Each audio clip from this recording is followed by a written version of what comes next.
அனைவருக்கும் வணக்கம். இன்னைக்கு நம்ம வீடியோல குழந்தைங்க விரும்பி சாப்பிட்ற சாஃப்ட் அண்ட் யம்மி சாக்லேட் லவா கொழுக்கட்டை எப்படி செய்யலாங்கிறத பார்க்கலாம் வாங்க. விநாயகர் சதுர்த்தி வருகின்றது. இந்த விநாயகர் சதுர்த்தி என்று நாம் விநாயகருக்கு கொழுக்கட்டை படைப்பது வழக்கமாக கொண்டிருக்கிறோம். ஆனால் பார்த்தீங்கன்னா அந்த கொழுக்கட்டை குழந்தைங்க சில பேர் விரும்பி சாப்பிட மாட்டாங்க. நம்ம என்னதான் விதவிதமாக ஸ்டஃபிங் உள்ள பூர்ணம் செஞ்சு வச்சாலுமே குழந்தைகள் அதிகமாக சாப்பிட மாட்டாங்க. அதனால வித்தியாசமாக குழந்தைகள் விரும்பி சாப்பிட்ற சாக்லேட்டை யூஸ் பண்ணி இந்த லாவா சாக்லேட் கொழுக்கட்டை செஞ்சு பாருங்க. அது ரொம்ப நல்லா இருக்கும். அவங்களும் ரொம்ப விரும்பி சாப்பிடுவாங்க. இந்த சாக்லேட் லாவா கொழுக்கட்டை செய்கிறதுக்கு ரொம்ப சிம்பிள் தான். நிறைய பொருள் தேவையில்லை, கம்மியாகவே நம்ம வாங்கிக்கலாம். என்னென்னு பார்த்தீங்கன்னா, ஒரு கப் ராகி மாவு எடுத்துக்குங்க, ஒரு கப் அரிசி மாவு, அதுக்கப்புறம் 500 கிராம் வெல்லம், அப்புறம் அரை மூடி தேங்காய் எடுத்துக்குங்க, 6 ஏலக்காய் எடுத்துக்குங்க, அப்புறம் சாக்லேட் சிரப், அப்புறம் கொஞ்சம் சாக்லேட்ஸ் எடுத்துக்குங்க, அப்புறம் கொஞ்சம் நெய், தண்ணீர் மற்றும் உப்பு எடுத்து வச்சுக்கோங்க. கொழுக்கட்டை செய்வதற்கு முதலாவதாக நம்மளுக்கு அரிசி மாவு வேணும். கொஞ்சம் சாக்லேட் ஃப்ளேவர் வேணுங்கிறதுக்காக நான் ராகி மாவு எடுத்துருக்கேங்க. உங்களுக்கு நிறைய கொழுக்கட்டை செய்யணுன்னா நீங்கள் 2 கப்பு 3 கப்பு கூட அரிசி மாவு போட்டுக்கலாம். இல்லை கம்மியாக பண்ணுறேன்னா 1 கப்பு போட்டுக்கலாம். நான் இப்போ கம்மியாக பண்ணுறேன். இந்த 1 கப்பு கொழுக்கட்டையில் பார்த்தீங்கன்னா எனக்கு மேக்ஸிமம் 10 கொழுக்கட்டை வந்துடும். ஓகேங்களா? அந்த கணக்கில் நீங்கள் வச்சு செஞ்சுக்குங்க. அதே மாதிரி தான் ராகி மாவு நான் ஒரே கப்பில் தான் எடுத்திருக்கேன். இந்த ராகி மாவுலேயே பார்த்தீங்கன்னா நான் ஒரு 10 கொழுக்கட்டை எனக்கு வந்துச்சு. உங்களுக்கு எவ்வளோ கொழுக்கட்டை வேணுமோ அவ்வளோ அளவு நீங்கள் மாவு சேர்த்திக்கலாம். நெக்ஸ்ட்டு மாவு பார்த்தீங்கன்னா நீங்களே ஓனாக ப்ரிப்பேர் பண்ணிக்கலாம். அதாவது பச்சரிசி இல்லைன்னா ராகி எடுத்துகிட்டு போய் நீங்கள் ரைஸ் மில்லில் நல்லா நைஸாக அரைக்க சொல்லிடுங்க. அதுக்கப்புறம் நீங்கள் ஜல்லடையில் வச்சு நல்லா ஜலிச்ச பிறகு கொழுக்கட்டைக்கு நீங்கள் அதை யூஸ் பண்ணிக்கலாம். இல்லைன்னா ரெடிமேடாக கடையில் விற்கிது, அதை கூட நீங்கள் வாங்கி யூஸ் பண்ணிக்கலாம். மாவு ரெண்டையும் தனியாக எடுத்து வச்சுக்கோங்க. அடுத்ததாக பார்த்தீங்கன்னா அதே மாதிரி சில பேருக்கு இந்த கொழுக்கட்டை செய்யும் பொழுது பார்த்திங்கன்னா அந்த மாவு மேலே ரொம்ப ஹார்டாயிரும், ரப்பர் மாதிரி இருக்கும், சாஃப்டாகவே இருக்காது. அதுக்கு நான் சில டிப்ஸ் சொல்கிறேன், அந்த மாதிரி செஞ்சு பாருங்கள். அந்த மேலே கோட்டிங் ரொம்ப சாஃப்டாக இருக்கும். அதில் ஃபஸ்ட்டு பார்த்தீங்கன்னா மாவு பிசைக்கிறதுக்கு நீங்கள் சுடுதண்ணி தான் யூஸ் பண்ண வேண்டும். ரொம்ப கூலிங் தண்ணி, அதாவது குளிர்ந்த தண்ணி யூஸ் பண்ணக்கூடாதுங்க. என்ன பண்ணுறீங்கன்னா 2 டம்ளர் தண்ணி எடுத்துக்குங்க. ஒரு கிண்ணத்தில் ஊற்றி அதை அடுப்பு பற்ற வச்சு நல்லா கொதிக்க வைங்க. கொதிஞ்ச பிறகு கொஞ்சம் 1/2 டீஸ்பூன் உப்பு அதில் சேர்த்திக்கிங்க. அதுக்கப்புறம் தண்ணி நல்லா கொதிஞ்ச பிறகு நீங்கள் என்ன பண்ணுறீங்க, ஒரு பவுல் எடுத்துக்கோங்க. அதில் நீங்கள் ராகி மாவை கொட்டி வச்சுக்கோங்க. அதுக்கப்புறம் அந்த சுட சுட இருக்கிற தண்ணியை கொஞ்சம் கொஞ்சமாக நீங்கள் அந்த ராகி மாவில் சேர்க்கணுங்க. நீங்கள் ஒரே முட்டாக ஊற்றினீங்கன்னா அளவு தெரியாமல் தண்ணி அதிகமாகி கொல கொலன்னு ஆயிரும். அதனால் கொஞ்சம் கொஞ்சமாக தண்ணி சேர்த்துக்கிங்க. அதே மாதிரி கையில் பிசையாதீங்க, ரொம்ப சூடாக இருக்கும். அதனால் ஒரு கரண்டி இல்லைனா ஸ்பூன் வச்சு நல்லா கிளறி விடுங்க. கொஞ்சம் கொஞ்சமாக தண்ணி ஊற்றி சப்பாத்தி மாவுக்கு பிணைவீங்களங்க, அந்த மாதிரி அந்த பதத்தில் நீங்கள் பிணைய வேண்டும். இப்படி கொஞ்சம் கொஞ்சமாக தண்ணி ஊற்றி பிணைஞ்சிட்டே இருங்க. அதே மாதிரி டைரெக்டாக உப்பு மாவில் போடக்கூடாதுங்க. தண்ணி கொதிக்க வைக்கிறீங்களா, அதில் தான் நீங்கள் உப்பு சேர்க்க வேண்டும். டைரெக்டாக நீங்கள் மாவில் உப்பு சேர்த்திங்கன்னா என்ன ஆகுனா, அங்கெங்கேயும் உப்பு ஸ்ப்ரெட் ஆகி நீங்கள் வேக வைக்கும்போது என்ன ஆகுனா, ஒரு கொழுக்கட்டை உப்பு அங்கெங்கேயும் பட்டு சாப்பிடும்போது ஒரு சைடு உப்பு இருக்கும், ஒரு சைடு உப்பு இருக்காது. அந்த மாதிரி சுத்தமாக எல்லாமே கொலாப்ஸ் ஆயிரும். அதனால் உப்பு மாவில் டைரெக்டாக சேர்க்காதீங்க. இந்த மாதிரி பதத்துக்கு வந்தோன்னே கொஞ்சமாக நெய் ஊற்றி மறுபடியும் ஒரு பிசைஞ்சு ஒரு உருண்டை பண்ணி தனியாக வச்சுருங்க. இதே மாதிரி தான் அரிசி மாவையும் பண்ணணுங்க. ஒரு பவுல் எடுத்துக்கோங்க. அரிசி மாவை கொட்டி கொஞ்சம் கொஞ்சமாக அந்த சுடுதண்ணியே சேர்க்கணும். சுடுதண்ணி பார்த்திங்களா எவ்வளோ ஆவி பறக்கிற மாதிரி இருக்குது. அது மாதிரி நல்லா சுட ஊற்றணுங்க தண்ணியில். அப்போ தான் அந்த மாவு அந்த சுடுதண்ணியிலே கொஞ்சம் வெந்துடும். அப்போ தான் அந்த சாஃப்ட்னஸ் கிடைக்குங்க. அதனால தான் சுடுதண்ணி ஊற்ற சொல்கிறேங்க. இதையும் அப்படி தான் கையில் பிசைஞ்சிடாதீங்க, ரொம்ப சூடாக இருக்கும். கரண்டி அல்லது ஸ்பூனில் நல்லா கொஞ்சம் கொஞ்சமாக கிளறி விட்டு அப்படியே கொஞ்சம் நேரம் கிளறிட்டே இருந்தீங்கன்னா அந்த ஹீட்டு அந்த அரிசி மாவுத்துக்கும் கொஞ்சம் நேரத்தில் அதுவே ஆறிடும். அதுக்கப்புறம் நீங்கள் கையை போட்டு பிணைஞ்சிக்கலாம். அதுவும் தொட்டு பாருங்கள் ரொம்ப சூடாக இருக்கா அப்படின்ட்டு. ரொம்ப சூடாக இருந்தால் கையில் பிசையாதீங்க. கொஞ்சம் நேரத்தில் 5 நிமிஷத்தில் கொஞ்சம் சூடு குறைஞ்சிடும். அதுக்கப்புறம் நீங்கள் கையில் பிசைஞ்சு பாருங்கள். நல்லா உங்களுக்கே தெரியும் அந்த அரிசி மாவு நல்லா சாஃப்டாக இருக்கும். நீங்கள் பிசையும் போதே சாஃப்டாக இருக்கும். இப்போ காட்டுறேன் பார்த்தீங்களா, அந்த பதத்தில் வந்துடும். இந்த பதத்தில் வந்தோடனே கொஞ்சமாக நெய் ஊற்றி மறுபடியும் ஒரு பிசைஞ்சு நல்லா உருண்டை பண்ணி அதையும் நீங்கள் தனியாக வச்சுருங்க. இந்த மாதிரி பண்ணால் மட்டும்தாங்க அந்த கொழுக்கட்டை மாவு சாஃப்டாக இருக்கும். இல்லைன்னா ரப்பர் மாதிரி ஆயிரும். அதனால தான் இந்த கொழுக்கட்டை மாவு நான் இந்த மாதிரி செய்ய சொல்கிறேன். இப்போ இந்த மாவு ரெண்டையும் தனியாக கொஞ்ச நேரம் எடுத்து வச்சுருங்க. ஒரு 1/4 மணி நேரமாவது கொஞ்சம் ஊறட்டும். அதுக்குள்ளே நம்ம கொழுக்கட்டைக்குள்ளே வைக்கிறதுக்கு பூரணம் ரெடி பண்ணிக்கலாங்க. இந்த பூரணம் ரெடி பண்ணிக்கிறதுக்கு என்ன வேணும்னா, நமக்கு தேங்காய் கண்டிப்பாக வேண்டும். தேங்காய் பார்த்திங்கன்னா, நீங்கள் எவ்வளோ கொழுக்கட்டை செய்கிறீங்களோ அந்த அளவுக்கு நீங்கள் தேங்காய் எடுத்துக்கணுங்க. இப்போ நான் வந்து அரை மூடி தேங்காய் எடுத்திருக்கேன். இந்த அரை மூடி தேங்காயில் பார்த்திங்கன்னா, நான் வந்து ஒரு 10 கொழுக்கட்டைக்காக நான் இவ்வளோ அளவு தேங்காய்னு எடுத்துக்கிறேன். இதை வந்து நான் சின்ன சின்னதாக வெட்டி மிக்ஸி ஜாரில் போட்டு தேங்காய் பூ எடுக்கிறேங்க. இல்லை உங்கள்கிட்ட தேங்காய் துருவி இருந்துச்சுன்னா, அதாவது அந்த கையில் சுற்றுவாங்களாங்க, அந்த தேங்காய் துருவி இருந்துச்சுன்னா நீங்கள் தேங்காய் பூ எடுத்துக்கலாம். அந்த கட் பண்ண தேங்காய்க்குள்ளே நீங்கள் ஒரு 4 ஏலக்காய் போட்டு மிக்ஸி ஜாரில் கொஞ்சம் நல்லா பருன்னு அரைச்சி வச்சுக்கோங்க. ரொம்ப நைஸாக அரைக்காதீங்க. ஏன்னா அப்போ தான் தேங்காய் நம்ம சாப்பிடும்போது கொஞ்சம் பல்லில் பட்டு அது சாப்பிடும்போது நல்லா இருக்குங்க. அதனால தான் சொல்கிறேன். ரொம்ப நைஸாக அரைச்சிங்கன்னா அது வணக்கும் போது ரொம்ப கொல நாய் ஒரு மாதிரி ஆயிரும். அதனால் கொஞ்சம் ஓரளவுக்கு திரியாக எடுத்துக்குங்க. நெக்ஸ்ட்டு அடுப்பு ஆன் பண்ணி ஒரு வாணலி வச்சு கொஞ்சமாக நெய் ஊற்றி நீங்கள் அரைச்சி வச்ச தேங்காயை அதில் கொட்டி நல்லா பொன்னிறமாக வறுக்கணுங்க.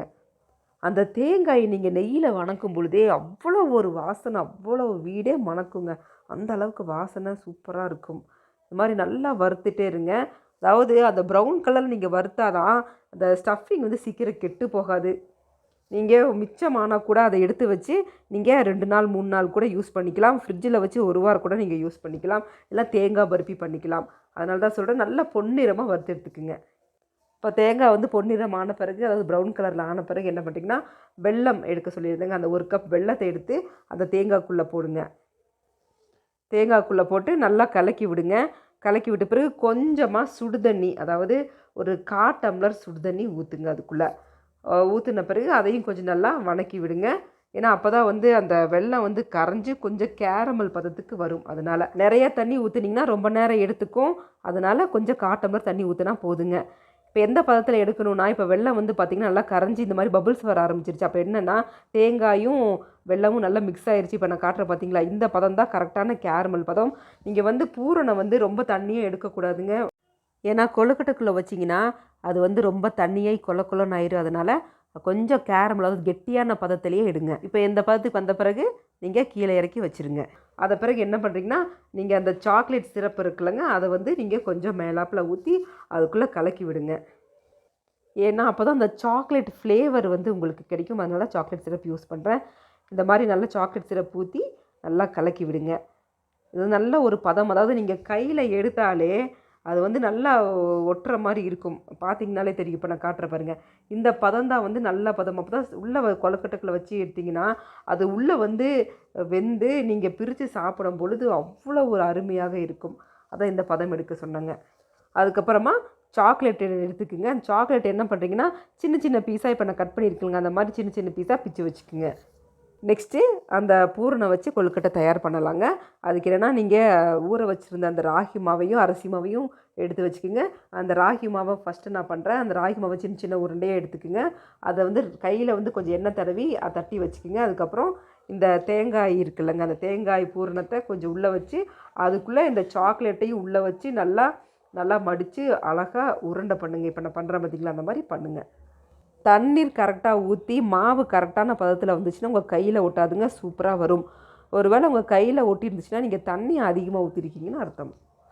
ஒருவேளை தண்ணி அதிகமாகிடுச்சுன்னு என்ன பண்ணுறீங்கன்னா, இன்னி கொஞ்சம் ராகி மாவில் ராகி சேர்த்துக்குங்க. அதே மாதிரி அரிசி மாவுலேயும் கொஞ்சம் அரிசி மாவு சேர்த்துக்குங்க. அவ்வளோதான். மறுபடியும் அந்த மாவை போட்டு கொஞ்சம் நல்லா பிசைஞ்சு வைங்க. அவ்வளோதான். அதே மாதிரி தான் நீங்கள் பூரணம் ரெடி பண்ணும்போது பூரணமும் ரொம்ப தண்ணியாக இருந்துச்சுன்னா வெள்ளத்தில் நீங்கள் அதிகமாக தண்ணி ஊற்றிருக்கீங்கன்னு அர்த்தம்.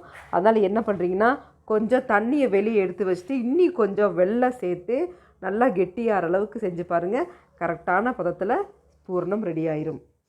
இந்த மாதிரி ராகி பால் அழகாக வந்திருக்கு பார்த்திங்களா. இந்த மாதிரி உருண்டை பண்ணி ராகி பாலில் சின்ன சின்னதாக எடுத்து வச்சுக்கோங்க.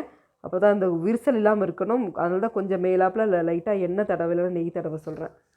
விரிசல் இல்லாமல் ஏன் உருண்டை பண்ண சொல்கிறேன்னா, அதாவது நீங்கள் அழகான உருண்டையாக பண்ணி வைக்கும் பொழுது என்னென்னா, வேகும் பொழுதே உடையாமல் வெந்த பிறகு உடஞ்சி அந்த உள்ள ஸ்டஃபிங் வந்து வெளியே வந்து உங்களுக்கு கரெக்டான பதத்தில் வந்துருங்க. இல்லைன்னா ஆரம்பிக்கும் போதே அது உடஞ்சி உள்ளே இருக்கிறதெல்லாம் வெளியே வந்து ரொம்ப ஸ்பாயில் ஆயிரும். அதனால தான் சொல்கிறேன், அழகாக விரிசல் எல்லாம் உருண்டை பண்ணுங்கள். இப்போது இந்த ராகி கொழுக்கட்டை ரெடி ஆயிடுச்சு. இதை தனியாக ஒரு தட்டில் எடுத்து வச்சுக்கோங்க. அடுத்ததாக பார்த்திங்கன்னா அரிசி மாவில் இந்த ஸ்டஃபிங் வச்சு உருண்டை செய்யலாங்க. இதே மாதிரி தான், அதாவது அரிசி மாவு எடுத்துக்குங்க. அந்த அரிசி மாவை உருண்டை பண்ணி எடுத்துகிட்டு அதையும் கொஞ்சம் கையில் வச்சு தட்டி உள்ளக்குள்ளே அந்த பூரணத்தை வச்சு உள்ளுக்குள்ளே இந்த சாக்லேட் பீசஸை உள்ளே எடுத்து வைங்க. இப்போ நான் காட்டியிருக்கேன் பார்த்தீங்களா, அந்த மாதிரி ஸ்டஃபிங் உள்ளே வச்சு சாக்லேட்டு பீசஸையும் உள்ளே வச்சு நீங்கள் அதை அழகாக வெளியே தெரியாதபடி உருண்டை பண்ணி விடுங்க. இப்போ பார்த்தீங்களா, இப்போ நான் பண்ணுறேன் பார்த்தீங்களா, அந்த மாதிரி அழகாக உருண்டை பண்ணி விடுங்க. உருண்டை பண்ணும்போது தயவு செஞ்சு விரிசல் விட போகுதுங்க. ஏன்னா விரிசல் வந்துச்சுன்னா என்னென்னா உள்ளுக்குள்ளே இருக்கிற பூரணத்தோட வெள்ளை வெளியே வந்து நாசமாயிரும் கொழுக்கட்டி. அதனால் கொஞ்சம் உருண்டை பண்ணும்போது விரிசல் இல்லாமல் உருண்டை பண்ணிக்கிங்க. நீங்கள் பார்த்தீங்கனாலே தெரியும், அரிசி மாவு ஒட்டவே இல்லை கையில், எவ்வளோ அழகாக வந்திருக்கு பாருங்கள். இதை வந்து நீங்கள் தனித்தனியாக எடுத்து வச்சுக்கோங்க. அதுக்கப்புறம் ஸ்டவ் ஆன் பண்ணி இட்லி குண்டா, அதாவது இட்லி சட்டி சொல்லுவாங்க, அதை வந்து அடுப்பில் வச்சு நீங்கள் என்ன பண்ணுறீங்க, மேல் அடுக்கு தட்டு கீழே அடுக்கு தட்டில் எத்தனை வேணுமோ அந்த அளவுக்கு நீங்கள் அந்த உருண்டைகளை அடுக்கி வச்சு ஒரு 15 நிமிஷம் கண்டிப்பாக வேக வைக்க வேணுங்க. ஏன்னா சீக்கிரம் வெந்துடும் கொழுக்கட்டை, அதாவது அரிசி மாவு கொழுக்கட்டை சீக்கிரமாக வெந்துடும். ஆனால் ராகி மாவு கொஞ்சம் லேட் ஆகும். அதனால் ஒரு 15 நிமிஷம் கண்டிப்பாக வேக வைக்கணும். அதுவும் வெந்துருச்சான்னு பார்க்குறதுக்கு என்ன பண்ணுறீங்கன்னா, மூடி ஓப்பன் பண்ணி ஒரு ஸ்டிக் இல்லைன்னா கத்தி வச்சு குத்தி பாருங்கள். அதில் ஒட்டலைன்னா வெந்துருச்சுன்னு அர்த்தம், அதில் மாவு ஒட்டுச்சுன்னா வேகலைன்னு அர்த்தம். அந்த மாதிரி நீங்கள் டெஸ்ட்டு பண்ணி ஓப்பன் பண்ணி பார்த்து எடுத்துக்கோங்க. இப்போ 15 நிமிஷத்துக்கு மேலே ஆயிடுச்சுங்க. இப்போ நான் தட்டு ஓப்பன் பண்ணுறேன். செம்மையாக வெந்திருக்கு. நான் சொன்ன மாதிரியே பார்த்திங்கன்னா வேகும்போதே விரிசல் விட்டுருக்கும். இந்த விரிசல்லேருந்து நீங்கள் ஓப்பன் பண்ணி பார்த்தீங்கன்னா உங்களுக்கு நம்ம உள்ளே வச்சு இந்த சாக்லேட்லாம் மெல்ட் ஆகி அப்படியே லாவா மாதிரி உங்களுக்கு வெளியே வரும். இப்போ நான் இந்த கொழுக்கட்டையை இட்லி சட்டியிலேருந்து தட்டில் ஷிஃப்ட் பண்ணிட்டேங்க. இப்போ நீங்கள் தனித்தனியாக எடுத்து வச்சுட்டு என்ன பண்ணுறீங்கன்னா, லைட்டாக மேலே சாக்லேட் சிரப் ஊற்றி வைங்க. இப்போ ஓப்பன் பண்ணி பாருங்கள், செம்மையாக இருக்கும். உள்ளக்குள்ளே அந்த சாக்லேட் மெல்ட் ஆகி அவ்வளோ ஒரு டேஸ்ட்டாக இருக்கும். சாப்பிட்டு பாருங்கள், கண்டிப்பாக உங்கள் குழந்தைகளுக்கு கொடுங்க, ரொம்ப விரும்பி சாப்பிடுவாங்க. அதை விட ஹெல்த்தியும் தான். ஏன்னா நான் ராகி மாவெல்லாம் போட்டிருக்கலங்க, அதனால ரொம்ப ஹெல்த்தியானது. அவங்க அதை சாக்லேட்டுன்னு நினச்சி கண்டிப்பாக விரும்பி சாப்பிடுவாங்க. ஏன்னா நம்ம கடையில் ஆப்பிள் கேக்கு, லாவா கேக்குன்னு விற்கிறதுல ஃபுல்லும் மைதா மாவாக இருக்கும். அதுக்கு பதிலாக இந்த மாதிரி சத்தான கொழுக்கட்டை நம்ம குழந்தைகளுக்கு செஞ்சு தரும் பொழுது அவங்களுக்கு இது ஹெல்த்தியாகவும் இருக்கும், விரும்பியும் சாப்பிடுவாங்க. நாம் பாரம்பரிய உணவிலேயே இந்த காலத்திற்கு ஏற்றபடி நிறைய புதுமைகள், அதாவது இன்னோவேஷன் கண்டுபிடிச்சி நம்ம சமைச்சோன்னா எல்லோருமே விரும்பி சாப்பிடலாம். இந்த விநாயகர் சதுர்த்தி என்று இந்த சாக்லேட் லாவா கொழுக்கட்டையை செய்து பாருங்கள், சூப்பராக இருக்கும். இந்த வீடியோ பிடிச்சிச்சுன்னா எங்களுக்கு ஒரு லைக் போடுங்க. மறக்காமல் எங்கள் சேனலை சப்ஸ்கிரைப் பண்ணி வச்சுக்கோங்க. ஏன்னா நாங்கள் சமையல் குறிப்புகள், ஆன்மீக தகவல்கள் நிறைய சொல்லிட்டு வரோங்க. அதை தெரிஞ்சுக்கணுன்னா எங்கள் சேனலை ஃபாலோ பண்ண மறக்காதீங்க. நன்றி, வாழ்க வளமுடன்.